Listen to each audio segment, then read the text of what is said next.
Super star Rajinikanth ఈ నెల 14న కూలీతో వచ్చి తన కెరీర్లో మరోసారి రికార్డు కలెక్షన్స్ని వసూలు చేశాడు. చిత్ర బృందం అయితే ఇప్పటికే 500 కోట్ల రూపాయల గ్రాస్ని వసూలు చేసినట్టు అధికారికంగా ప్రకటించింది. ఈ మూవీలో రజనీకాంత్ ప్రాణ స్నేహితుడు క్యారెక్టర్లో అద్భుతంగా నటించి మరోసారి ప్రేక్షకుల్ని మెప్పించాడు వర్సిటైల్ నటుడు సత్యరాజ్. ఒక రకంగా చెప్పాలంటే కూలీ కథ మొత్తం సత్యరాజ్ చేసిన రాజశేఖర్ క్యారెక్టర్ చుట్టూనే తిరుగుతుంది. రీసెంట్గా సత్యరాజ్ ఒక ఇంటర్వ్యూలో మాట్లాడుతూ రజనీకాంత్ శంకర్ కాంబినేషన్లో వచ్చిన శివాజీ సినిమాలో విలన్ క్యారెక్టర్కి మొదట నన్నే అడిగారు, కానీ నేను చేయనని చెప్పాను. నాకు అప్పుడప్పుడే హీరోగా మంచి అవకాశాలు వస్తున్నాయి.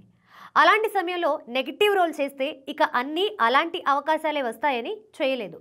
కానీ నాకు రజనీకాంత్ సినిమాలో నటించడం ఇష్టం లేదనే శివాజీలో చేయలేదనే వ్యాఖ్యలు మీడియాలో సైతం వచ్చాయి. కానీ వాటిలో నిజం లేదని సత్యరాజ్ చెప్పుకొచ్చాడు. సత్యరాజ్ చెప్పినట్టుగానే రజనీకాంత్ పక్కన ఎంత కష్టపడి చేసినా తన స్టైల్ మేనరిజమ్స్తో రజనీకాంత్కే పేరు వస్తుందని, అందుకే శివాజీలో చేయనని సత్యరాజ్ చెప్పాడనే మాటలు తమిళ సినీ సర్కిల్స్లో జోరుగానే వినిపించాయి. ఇప్పుడు సత్యరాజ్ చెప్పిన విషయంతో అలాంటి పుకార్లకి చెక్ పెట్టినట్లయింది. ఇక సత్యరాజ్ చేయాల్సిన క్యారెక్టర్లో సుమన్ చేసి తన నటనతో మెస్మరైజ్ చేసిన విషయం తెలిసిందే.